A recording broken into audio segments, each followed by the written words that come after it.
যদি হিন্দু ধর্মাবলম্বীদের বৈধভাবে নির্মিত কোন মন্দিরের কোন একটি মূর্তির গায়ে হাত তুলে সে হাত আমরা ভেঙে গুড়িয়ে দেব। পৌত্তলিকরা যেভাবে মূর্তিকে ভালোবাসে যতটুক, মুসলমানেরা মূর্তিকে ঘৃণা করে ততটুক। কিন্তু আজ কেন যেন দেশে পরিবর্তনের হাওয়া লেগেছে। বলা হয় ইনকিলাব জিন্দাবাদ। ইনকিলাব মানে পরিবর্তন। পরিবর্তন করতে যে আমার দেশের কিছু ইসলাম পন্থীরাও পরিবর্তিত হয়ে যাচ্ছে। ওনারা এখন মূর্তি পাহারা দেবার দায়িত্ব নিছে। আবার বলে যত পারেন মূর্তি বানান, আমরা পাহারা দিব। তাইলে আলেম ওলামার কাজ এখন হয়ে গেছে মূর্তি পাহারা দেওয়া, ইমামতি বাদ দিয়া, মৌলবিগিরি বাদ দিয়া, মসজিদ পাহারা না দিয়া এখন পাহারা দিবে কি? মূর্তি পাহারা দিবে। কি পরিবর্তনটাই না লাগছে এখন আমাদের গায়ে। তাহলে ইব্রাহিম আলাইহিস সালামকে জাতির পিতা মানেন কোন অর্থে? ইব্রাহিম আলাইহিস সালামের ঘটনা কোরআন শরীফে পড়েন নাই? আপনাকে মৌলবী হবার সার্টিফিকেট কে দিয়েছে? কি আদর্শ ছিল ইব্রাহিম আলাইহিস সালামের? পৌত্তলিক জাতিকে বুঝাতে তিনি যখন ব্যর্থ হলেন, তিনি বললেন ওয়াতাল্লাহি লাআকিদান্না আসনামাকুম বা'দা আন তুওয়াল্লু মুদবিরিন। হে জাতি, আমার বুঝ মানলা না, এই হাতে দিয়া মূর্তিগুলো বানায় খোদা মনে করে সাজদা করো।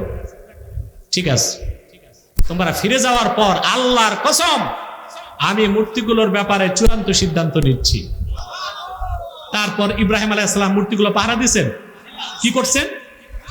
সামনের আয়াতে আল্লাহ বলছেন ফাজআলাহুম জুযাদান ইল্লা কাবীরান লাহুম লাআল্লাহুম ইলাইহি ইয়ারজিউন। মূর্তিগুলোকে তিনি টুকরা টুকরা করে মাটির সাথে মিশায় দিয়েছেন।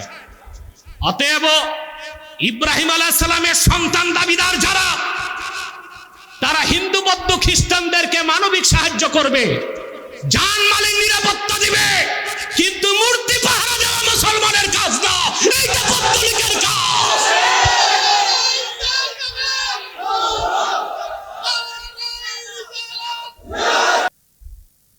উলাইকা কাল আনআমি বাল হুম আদাল উলাইকা হুমুল গাফিলুন। একদিকে মানুষদের কথা বললেন তারা শ্রেষ্ঠ, তারা প্রিয়, তারা সুন্দর, তারা সম্মানিত। আবার মানুষদের মধ্যে কিছু মানুষের কথা বললেন তারা হচ্ছে চতুষ্পদ জানোয়ার সদৃশ। চতুষ্পদ জানোয়ার চিনেন তো? গরু, ছাগল, ভেড়া, বকরি, আরো খারাপ আছে, ওগুলো আর নাই বললাম। তে মানুষদের কথাই বললেন তারা চতুষ্পদ জানোয়ার সদৃশ, বালহুম আদল, বরং তারা চতুষ্পদ জানোয়ার থেকেও আরো বেশি পথভ্রষ্ট, পথহারা এবং গোমরাহ।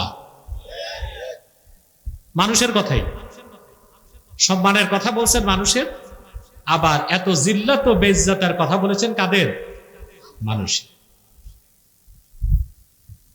একই কথা বলতে যে তিনি কোরআন কারিমে বলেন, একবার নয়, দুইবার নয়, 4 বার কসম করেছেন, তারপর জবাবে কাসাম করেছেন।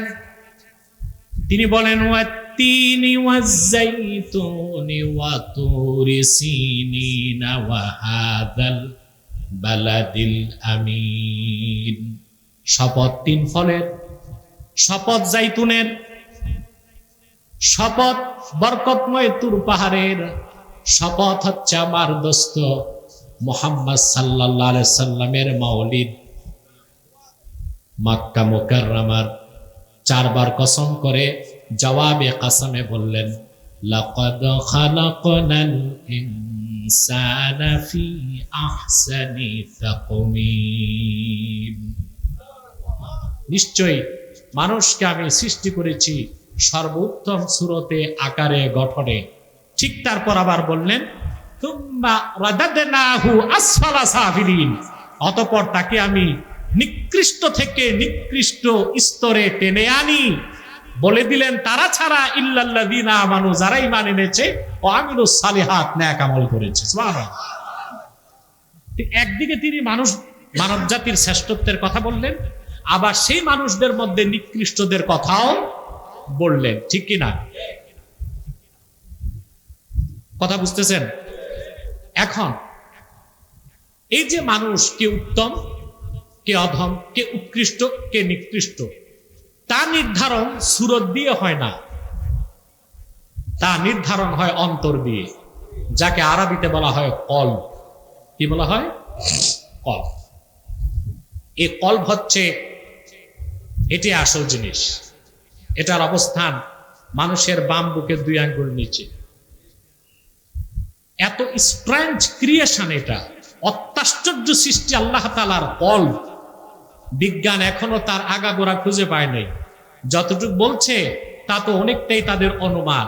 নতুন থেকে নতুন গবেষণা করছে তারা, আর বিজ্ঞানের দিগন্ত থেকে দিগন্ত উন্মোচন করছে। আল্লাহর কত আশ্চর্য সৃষ্টি অন্তরটা, এটা তারা বুঝে উঠতে পারে না। ওরা এই জবাবটা এখনো দিতে পারে নাই যে সবকিছু চলার পিছনে একটা কারণ আছে। আপনার মাথা কাজ করে, ওখানে রক্ত পৌঁছে, চোখ কাজ করে, রক্ত পৌঁছে, কথা বলতে পারেন, জিহ্বাতে রক্ত আছে, ঠিক না? কিন্তু আপনার হৃৎপিণ্ড কাজ করে কেন? ওখানে ফুয়েল কি, ওখানে এনার্জি কি? ওরা একটা গোজামিল দিয়েছে যে এটা পেশি 2 প্রকার, একটা ঐচ্ছিক আর একটা অনৈচ্ছিক, একটা ইচ্ছায় চলে আর একটা অনিচ্ছায় চলে। এর জন্য তারা বলতে চাচ্ছে এটা পেশিগত একটা কারণ। এটা কোনো জবাব না, এটা হালকা পাতলা চলে না। প্রতি মিনিটে 72 বার সিস্টল এবং ডায়াস্টল, সংকোচন সম্প্রসারণ এর হৃৎপিণ্ড করছে। আপনার রক্তকে সারা দেহে সঞ্চালন করছে, আবার রক্তকে পরিশুদ্ধ করে কার্বন ডাই অক্সাইডকে বের করে দিচ্ছে, আবার অক্সিজেনকে নিয়ে অক্সিজেন মিশায় দিচ্ছে। সুবহানাল্লাহ। এটার জবাব কোরআন কারীম দিয়েছে। কেন? অন্তর চলে কি দিয়ে? আল্লাহ বলেছেন ওয়ায়াসআলুনাকা আনির রূহ কুলির রূহ মিন আমরি রাব্বি ওয়া মা উতীতুম মিনাল ইলমি ইল্লা কলিলা। প্রিয় হাবিব মুহাম্মদ সাল্লাল্লাহু আলাইহি সাল্লাম, ওরা আপনাকে প্রশ্ন করে রূহ কি? বিজ্ঞান কিন্তু এখনো রূহ খুঁজে। আরে কথা বলেন। আল্লাহ বলেছেন প্রিয় হাবিব মুহাম্মদ সাল্লাল্লাহু আলাইহি সাল্লাম, আপনি বলুন রূহ হচ্ছে আমার রবের আদেশ। তাহলে সব কিছু চালায় হৃৎপিণ্ড, হৃৎপিণ্ড চালায় কে? আল্লাহর আদেশ। ওখানে রূহ কার্যকর। সুবহানাল্লাহ বলেন। এবার আসেন মূল কথায় যাচ্ছি। এই যে অন্তর যেটা, এটা কলব। এটা কি? আর আপনার দেহটা হচ্ছে কলেব। এটা কি? একটা কলব আর একটা হচ্ছে কলেব। কলব যখন পবিত্র হয়ে যায়, কলেব পবিত্র হয়ে যায়, লোকটা মুমিন হয়ে যায়, তার দাম বেড়ে যায়, তার মর্যাদা বেড়ে যায়, তার শ্রেষ্ঠত্ব বেড়ে যায়। আর এই কলব যখন শিরক কিংবা কুফরের কারণে নাপাক হয়ে যায়, কলেবটাও নাপাক হয়ে যায়, মানুষটাও নাপাক বলে বিবেচিত হয়। তার কোনো দাম থাকে না, তার কোনো মূল্য থাকে না, তার কোনো মর্যাদা থাকে না। ওই রকম নাপাক হৃদয়ের অধিকারী মানুষ আমার আল্লাহ রাব্বুল আলামিনের কাছে চতুষ্পদ জানোয়ারের চেয়ে আরো বেশি নিকৃষ্ট, ঠিক কিনা বলেন? তাহলে মূল হচ্ছে কি? কলব। সুবহানাল্লাহ। এই কলবে যখন ঈমান ঢুকবে, কলেব আপনি পবিত্র। আর এই কলবে যখন ঈমান থাকবে না, আপনাকে দেখতে যত সুন্দর লাগুক, আপনি নাপাক। আপনি কি? যেমন সুবহানাল্লাহি বিহামদি, রাসূল করিম সাল্লাল্লাহু আলাইহি ওয়াসাল্লাম ইরশাদ করেছেন, হাদিসটি বুখারী শরীফে আছে। আল্লাহর হাবিব বলেছেন সুবহানাল্লাহ ইন্নাল মুমিনা লা ইয়ানজুস হাইয়ান ওয়ালা মাইয়াতা। আমার ঈমানদার উম্মত কখনো নাপাক হয় না। জীবিত থাকলেও সে পবিত্র, মৃত্যুর পরও সে পবিত্র। বলেন সুবহানাল্লাহ। মুমিন কখনো নাপাক হয় না, এটা হইতে পারে না। কারণ তার অন্তর যতক্ষণ পবিত্র, মুমিন ততক্ষণ আর কাফের অন্তর কি অপবিত্র, এজন্য কাফের কি ও লাখ সাবান দিয়ে গোসল করুক, বিদেশি পাউডার লাগাক, 70 বার শীতলক্ষায় গোসল করুক, তারপরও কি নাজাস, নাপাক। তাহলে অন্তর পবিত্র, ব্যক্তি পবিত্র। অন্তর নাপাক, ব্যক্তি নাপাক। অন্তর পবিত্র হয় কি দিয়ে? ঈমান। সুবহানাল্লাহ বলেন। আমাদের দেশে মানুষের একটা ভুল শিক্ষা আছে। জিজ্ঞেস করা হয় রাতে নামাজ পড়ো নাই কেন? বলে একটু নাপাক ছিলাম তো, গোসল ফরজ হয়েছিল। তা আল্লাহ তাআলা বিয়ে শাদী দিয়েছেন নাপাক হইতে নাকি? কথা বলে। তা আপনি যদি আপনার স্ত্রীর কাছে যান, বীর্যপাত হয়, তাতে আপনি নাপাক হয়ে যাবেন? আপনি জুনুব হবেন। জুনুব কি হবেন? এটা মনে রাখবেন মাসালা। আপনি যদি আপনার স্ত্রীর কাছে বারবার যান, যতবার যান, আপনি একবারও নাপাক হবেন না। যতবার যাবেন গোসল ফরজ হবে। আপনাকে নাপাক বলা হবে না, আপনাকে বলা হবে জুনুব। আম্মাল জুনুব আল্লাযী ইয়াজিবু আলাইহিল গুসলুল জানাবাহ, যার উপর ফরজ গোসল ওয়াজিব হয়, আবশ্যক হয়, ওই ব্যক্তিকে বলা হয় জুনুব। রাসূলুল্লাহর উম্মত মুমিন জীবিত থাকলেও পবিত্র, মৃত্যুর পরও পবিত্র। আর যার ঈমান নাই, ও জিন্দা থাকলেও নাপাক, মরার পরও নাপাক। তাহলে এই যে মানুষের শ্রেষ্ঠত্ব আর মানুষের নিকৃষ্টতা, এটা নির্ধারণ করবে কে? কলব। কে? এই কলবের ভিতরে যে ঈমান, এই ঈমানকে চূড়ান্ত পর্যায়ে পৌঁছে দেবার জন্য আরেকটা বিষয় আছে, যে যা ঈমানের অন্যতম অংশ, সেটা হচ্ছে আল্লাহর হাবিব মুহাম্মদ সাল্লাল্লাহু আলাইহি ওয়াসাল্লামের মাহাব্বত, ভালোবাসা। সুবহানাল্লাহ বলেন। কলব, আরবিতে কলব কেন বলা হয়? ইমাম বদরুদ্দিন আইনি লেখেন, সুমিয়াল কলবু কলবান লিতাকাল্লুবিহি। মানুষের কলব এক জায়গায় থাকে না, এটা দৌড়াদৌড়ি করে। কি করে? মনটা এদিক আসে, আবার ওদিক যায়, আবার ওই দিক যায়, এই যে ঘোরাঘুরি করে, এর জন্য কলবকে কি বলা হয়? কলব। কিন্তু এখানে এই অন্তরে যখন আল্লাহ তার হাবিব মুহাম্মদ সাল্লাল্লাহু আলাইহি ওয়াসাল্লামের ভালোবাসা সর্বোচ্চ পর্যায়ে পৌঁছবে, আপনার ঈমানটা সর্বোচ্চ পর্যায়ে পৌঁছে যাবে। আপনি শ্রেষ্ঠ মুমিন হিসেবে শ্রেষ্ঠ মানুষদের কাতারে শামিল হয়ে যাবেন। বলেন সুবহানাল্লাহ। এই যে মাহাব্বত, এই যে ভালোবাসা, এটার দৃষ্টিকোণ থেকে মানুষের আবার প্রকার আছে। 3 প্রকার মানুষ। কয় প্রকার? এক প্রকার মানুষ যাদের দুশ্মনী হচ্ছে ঈমানের সাথে, ভালো কাজকে মোটেও ভালোবাসে না, তাদের সমস্ত ভালোবাসা দুনিয়া কামাই করার জন্য। এরা হচ্ছে কাফের, মুশরিক, বেঈমান, অবিশ্বাসী এবং সংশয়বাদী। আল্লাহ পাক তাদের কথা কোরআন শরীফে বলেছেন, الذين يستحبون الحياة الدنيا على الآخرة ويصدون عن سبيل الله ويبغونها عوجا أولئك في ضلال بعيد। কাফের, মুশরিক, অবিশ্বাসী যারা ইয়াস্তাহিব্বুনাল হায়াতাদ দুনিয়া আলাল আখিরাহ, তারা আখিরাতের উপর দুনিয়াকে ভালোবাসে, প্রাধান্য দেয়। তাদের উঠা বসা, চলাফেরা, কাজকর্ম, হরকত বরকত সবকিছু দুনিয়ার জন্য, সবকিছু। এর মানে তাদের অন্তরে শুধুই দুনিয়ার ভালোবাসা, শুধু দুনিয়ার কথা বুঝেন না।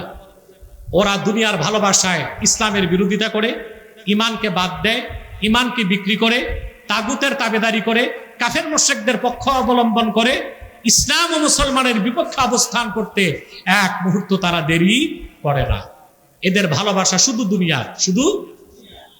দ্বিতীয় শ্রেণী, যাদের ইসলামের প্রতিও ভালোবাসা আছে, আবার দুনিয়ার চাকচিক্য ও বিষয়গুলোর প্রতিও ভালোবাসা আছে। আল্লাহ পাক তাদের কথা বলেন, যুইয়িনা লিন-নাসি হুব্বু হুব্বুশ শাহাওয়াতি মিনান নিসাই ওয়াল বানিনা ওয়াল কানাতিরিল মুকানতারাতি মিনাদ যাহাবি ওয়াল ফিদ্দাতি ওয়াল খাইলিল মুসাওয়ামাহ والخيل المسومة والأنعام والحرث ذلك متاع الحياة الدنيا والله عنده حسن المآب আল্লাহ পাক বলেন এই দুনিয়াতে অধিক সংখ্যক মানুষের জন্য নারীর প্রতি আকর্ষণ,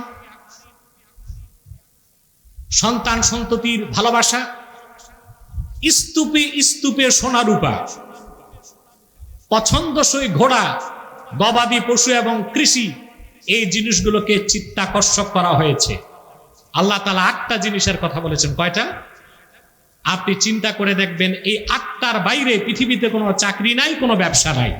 মানুষ যা কিছু করছে সবকিছু 8টা জিনিসের জন্য। কয়টা জিনিসের জন্য? হয় নারীর জন্য, নয় সম্পদের জন্য, নয় ক্ষমতার জন্য, নয় কৃষির জন্য। এই 8টা জিনিসকে কেন্দ্র করেই পৃথিবীতে চলছে লেনদেন, আদান প্রদান, ব্যবসা বাণিজ্য, চাকরি বাকরি, রাজনীতি, অর্থনীতি, আর্থসামাজিক ব্যবস্থায় সবকিছু এই 8টা বিষয়কে নিয়ে। তো মানুষের মধ্যে দ্বিতীয় শ্রেণী, যাদের ঈমানও আছে, ইসলামের জন্য টান আছে, আবার এগুলোর প্রতিও দৌড়াদৌড়ি আছে। কয় রকম হলো মানুষ? না, 2 প্রকার। এক প্রকার কাফের মুশরিক, ওদের শুধুই দুনিয়ার মহব্বত। আরেক প্রকার ইসলামেরও ভালোবাসা আছে, আবার দুনিয়ার এই জিনিসগুলোর ভালোবাসাও আছে। এবার হচ্ছে সুপার ক্লাসের মানুষ যারা, সুবহানাল্লাহ, আপনারা ঘুমায় ঘুমায় সুবহানাল্লাহ বলবেন, তাদের কথা আল্লাহ তাআলা বলেন, ولكن الله حبب إليكم الإيمان وزينه في قلوبكم وكره إليكم الكفر والفسوق والعصيان أولئك هم الراشدون। সূরা হুজুরাতে মূলত এখানে আল্লাহ সাহাবীদের কথা বলেছেন, অর্থাৎ ১৫০০ বছর আগে আমার নূর নবী মুহাম্মদ সাল্লাল্লাহু আলাইহি সাল্লামের নূরের কদমে যারা জায়গা পেয়েছিলেন, আল্লাহ ওই সাহাবীদের কথা বলেন। আল্লাহ সাহাবীদেরকে সম্বোধন করে আল্লাহ বলেছেন, তোমাদের অন্তরে আল্লাহ ঈমানকে প্রিয় করে দিয়েছেন, ঈমানকে সাজায় দিয়েছেন। সাহাবায়ে কেরামের কাছে ঈমানের চেয়ে ভালোবাসার প্রিয় আর কিছু ছিল না। সুবহানাল্লাহ বলবেন না? আর তোমাদের অন্তরে আল্লাহ তাআলা কুফরকে, শিরককে, নাফরমানিকে, ফিসক ফুজুরকে ঘৃণার বস্তু বানায় দিয়েছেন। সুবহানাল্লাহ বলে। তো সাহাবায়ে কেরামের অনুসরণে আজও যারা ঈমানকে সবচেয়ে বেশি ভালোবাসে, তারা হচ্ছে সুপার ক্লাসের মানুষ। তাদের অন্তরে সবকিছুর চেয়ে মায়া বেশি ঈমানের, বলেন সুবহানাল্লাহ। আর এই ঈমানদার মানুষগুলো জান মাল, সহায় সম্পদ সবকিছুর চেয়ে বেশি আল্লাহকে ভালোবাসে, তার হাবিব মুহাম্মদ সাল্লাল্লাহু আলাইহি ওয়াসাল্লামকে ভালোবাসে জীবনের চেয়ে বেশি, বলেন সুবহানাল্লাহ। ঠিক কি না? এটা আল্লাহ কোরআন শরীফে আরেক জায়গায় বলেছেন, ওয়া মিনান নাসি মান ইয়াত্তাখিযু মিন দুনিল্লাহি আনদাদান ইউহিব্বুনাহুম কাহুব্বিল্লাহ ওয়াল্লাযীনা আমানু আশাদ্দু লিল্লাহ। যারা কাফের মুশরিক বেঈমান, বিশেষ করে পৌত্তলিক, তারা তাদের হাতে বানানো দেব দেবী মূর্তিগুলোকে ওই রকম ভালোবাসে, মুমিনগণ যেভাবে আল্লাহকে ভালোবাসে। আর সত্যিকার উম্মতে মুহাম্মদী যারা সত্যিকার ঈমানদার, তারা জীবন থেকেও বেশি আল্লাহকে ভালোবাসে, বলেন সুবহানাল্লাহ। সুবহানাল্লাহ। পৌত্তলিকরা যেভাবে মূর্তিকে ভালোবাসে যতটুক, মুসলমানেরা মূর্তিকে ঘৃণা করে ততটুক। কিন্তু আজ কেন যেন দেশে পরিবর্তনের হাওয়া লেগেছে। বলা হয় ইনকিলাব জিন্দাবাদ। ইনকিলাব মানে পরিবর্তন। পরিবর্তন করতে যে আমার দেশের কিছু ইসলাম পন্থীরাও পরিবর্তিত হয়ে যাচ্ছে। ওনারা এখন মূর্তি পাহারা দেবার দায়িত্ব নিয়েছে। আবার বলে যত পারেন মূর্তি বানান, আমরা পাহারা দিব। তাইলে আলেম ওলামার কাজ এখন হয়ে গেছে মূর্তি পাহারা দেওয়া, ইমামতি বাদ দিয়া, মৌলবিগিরি বাদ দিয়া, মসজিদ পাহারা না দিয়া এখন পাহারা দিবে কি? মূর্তি পাহারা দিবে। কি পরিবর্তনটাই না লাগছে এখন আমাদের গায়ে। তাহলে ইব্রাহিম আলাইহিস সালামকে জাতির পিতা মানেন কোন অর্থে? ইব্রাহিম আলাইহিস সালামের ঘটনা কোরআন শরীফে পড়েন নাই? আপনাকে মৌলবী হবার সার্টিফিকেট কে দিয়েছে? কি আদর্শ ছিল ইব্রাহিম আলাইহিস সালামের? প্রত্যেক জাতিকে বুঝাতে তিনি যখন ব্যর্থ হলেন, তিনি বললেন ওয়াতাল্লাহি লাআকিদান্না আসনামাকুম বা'দা আন তুওয়াল্লু মুদবিরিন।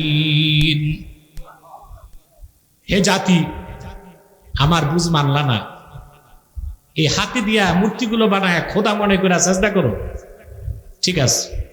তোমরা ফিরে যাওয়ার পর আল্লাহর কসম আমি মূর্তিগুলোর ব্যাপারে চূড়ান্ত সিদ্ধান্ত নিচ্ছি। তারপর ইব্রাহিম আলাইহিস সালাম মূর্তিগুলো পাহারা দিয়েছেন। কি করছেন? সামনের আয়াতে আল্লাহ বলছেন ফাজআলাহুম জুযাদান ইল্লা কাবীরান লাহুম লাআল্লাহুম ইলাইহি ইয়ারজিউন। মূর্তিগুলোকে তিনি টুকরা টুকরা করে মাটির সাথে মিশিয়ে দিয়েছেন। অতএব ইব্রাহিম আলাইহিস সালামের সন্তান দাবিদার যারা, তারা হিন্দু বৌদ্ধ খ্রিস্টানদেরকে মানবিক সাহায্য করবে, জানমালের নিরাপত্তা দিবে,